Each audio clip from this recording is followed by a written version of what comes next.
Today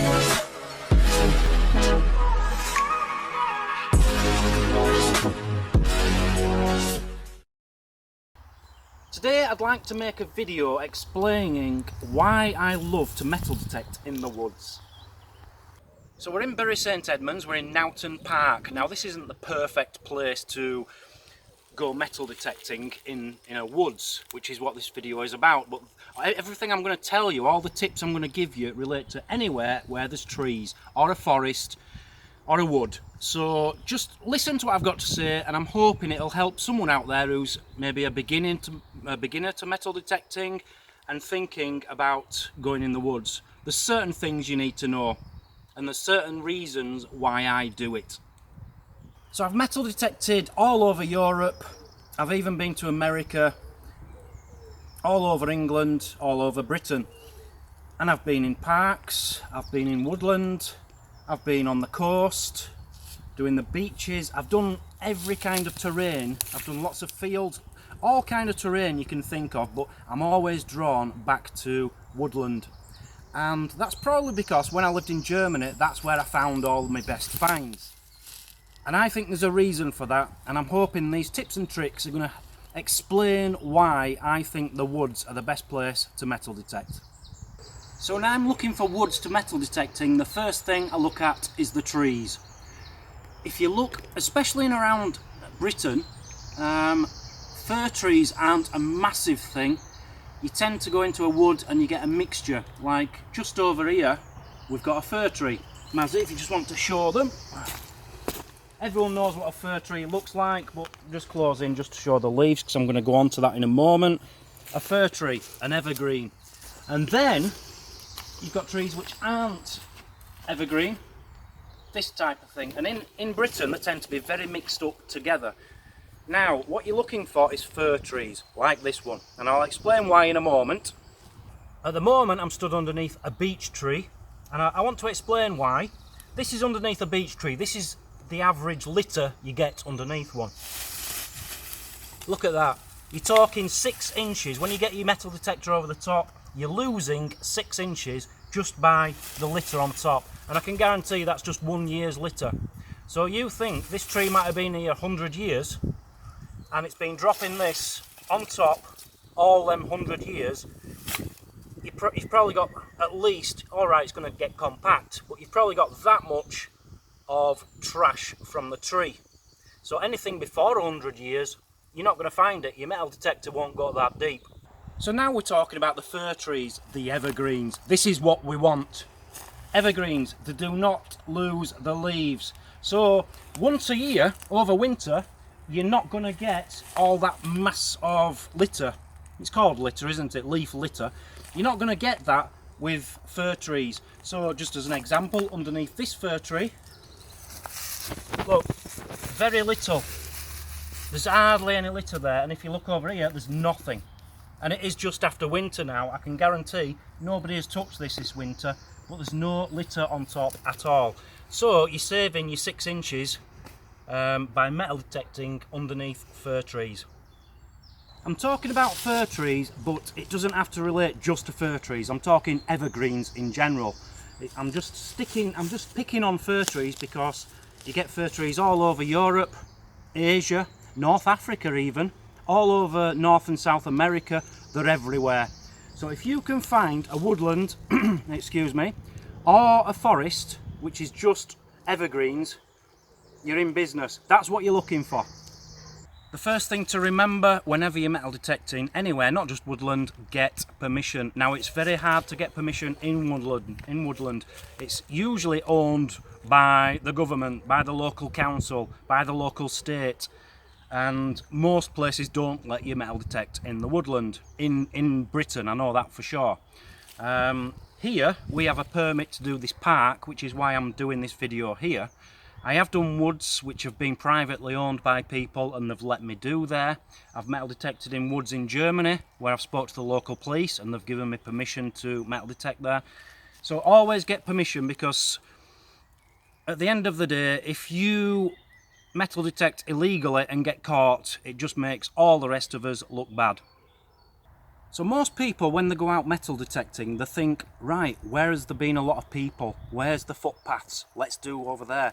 Now firstly, I don't like doing footpaths. I have done the side of footpaths. I've never actually done a footpath. I don't agree with it. I think that's there for a reason, and it doesn't matter how tidy you try to be. If it's a compact ground and you dig it, you are going to leave a mark. I always try to stick to the sides or just stay away from them altogether. Now, you think of a footpath, any footpath in this day and age, it is not old. You might be lucky if it's 50 years old. You're not going to find anything on that footpath which isn't older. You might find some coins, a bit of jewellery if you're lucky, but it will not be old stuff. I, as a metal detectorist, I'm interested in history, I'm interested in old stuff, so I stay away from that and I go into the woods. So one thing I'm always conscious of is not leaving a footprint, making sure you cover your holes up and try to make it seem that, you know, if someone walks past they can not tell you've metal detected there or dug a hole there, which is why I love the woods. And I'll give you an example. I'm going to dig a hole now, okay? In the woods, you always, it doesn't matter if it is the fir trees, the evergreens, you always have a little bit of coverage, or the deciduous trees, you always have litter. So you find your signal, you move your litter out of the way, you can dig your hole, you don't have to do a square and make it all neat, you just dig your hole, you rip it out, you can go for it. You do whatever you want, you're not harming anybody. You find your target eventually, it's a gold coin on this occasion, you're done. Look at the state of it, but it doesn't matter. You throw your rubbish back in and you put the litter back over the top. You can't tell that I've metal detected there. That's one massive reason I love metal detecting in the woods. Another thing I love about digging in the woods is you don't always need a shovel. You could just literally dig your signals with your hand. Here in England it isn't quite as good, but you can get a few inches down. Remember, you've just lost 4 inches there, you've just got another 2 inches there, that's 6 inches. Most of your targets will be within 6 inches, so you don't have to worry about carrying heavy equipment around. It's always useful, but if you can't be bothered carrying a big heavy shovel, you don't have to. Stick to a little trowel, that's what I do in the woods. Cover it up. Can you even tell I've been there? Another good idea, especially when it's a forest in the middle of nowhere, is to walk for miles. Rather than do the edge of the forest, get as deep in as you can. Ideally, look on Google Maps and ideally there'll be an old building from the 1800s, 1700s, 1600s, an old chapel from 1,000 years ago. Might be something 5-10 miles into the forest. In Germany, in Frankfurt, I remember I went for a walk with a friend of mine and we would literally walk 5 miles into the forest before we started metal detecting because we knew there was Roman activity around there, and I found some amazing things. You might be thinking, well, if it's so far into the forest, no one's ever been there, you're not going to find anything. The good thing about that is every signal you get, you know it's going to be something half decent. You're not going to get any trash. You're not going to find a Coke can top or a can or any trash 5 miles into the woods in the middle of nowhere. You're only going to get, you might only get 10 signals in a day, but I can guarantee one of them will be something pretty special.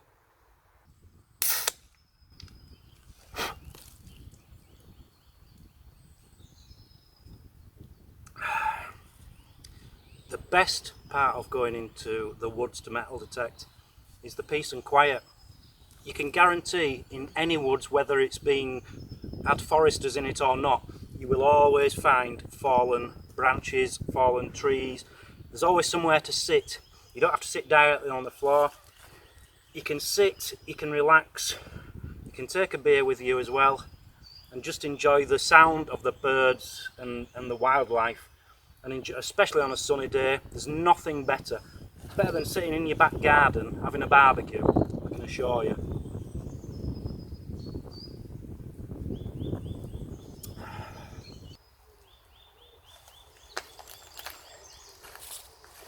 One other thing about metal detecting in the woods, especially in the summer, is you're in the shade. I've been out metal detecting with my girlfriend Mazzy, and she's been doing the field. Now I can guarantee she is going to wilt before I am. The temperature difference underneath trees to outside in the direct sun is ridiculous. It must be at least 10 degrees centigrade, 15 maybe. It's a massive difference, and you don't feel the heat. And that's just the summer. Think about the winter. In winter, if you go into a field, it's snowing. It's snowing. You've got that much depth of snow. You get into the woods, it's much shallower. I've been into woods where there's no snow and it's been 4 foot outside the woods. So that's another good reason, especially when it's evergreen trees where they've still got the little pine needles on all year. It stops the snow from hitting the ground. So you can actually still metal detect in the winter, whereas you can't in the field. There's always downsides to metal detecting anywhere, and the main one for in woodland is bullets, whether it be little pistol pellets what children use, 1800s bullets made out of lead, or modern shotgun cartridges or World War II cartridges. You can guarantee it is going to be full of bullets, especially, as I said earlier, if you don't walk a few miles in. If you hang around the edge of a woodland, you can guarantee anyone who shoots animals for food or fun, you're going to find these all over.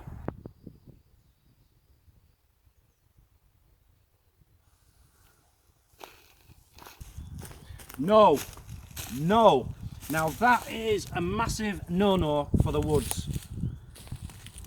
In Germany, I don't know about other countries, in Germany you're not allowed to smoke in the woods. You're not allowed to start fires in the woods, which I think is a really good idea. Here in England, I don't think it's against the law, but it's very, very important to make sure you put your cigarettes out, put your fires out, or make sure you can actually have a fire. In a lot of places you can't during the summer months.